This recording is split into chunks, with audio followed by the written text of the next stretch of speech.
Hello everyone.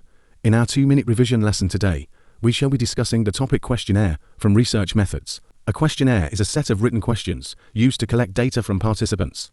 It is a quantitative research method because most questions have fixed answers that can be turned into numbers. There are 2 types of questions used in questionnaire. Closed questions give participants a fixed set of answers to choose from, like yes or no. These are quick to answer and easy to analyze. Open questions let people answer in their own words.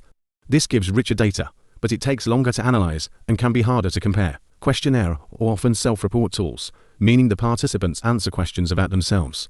They can be completed on paper or online, and sometimes a self-completion, where participants fill them in alone without a researcher present. Let's look at the strengths. They are quick and cheap to use with large numbers of people. They can be anonymous, so people may feel more comfortable being honest. They are usually standardized, meaning all participants get the same questions in the same order, which increases reliability. Now some limitations. People might give socially desirable answers rather than being truthful. Not everyone understands the questions in the same way, which can lower validity. Response rates can be low, especially for self-completion questionnaire. One important thing when making a questionnaire is operationalization.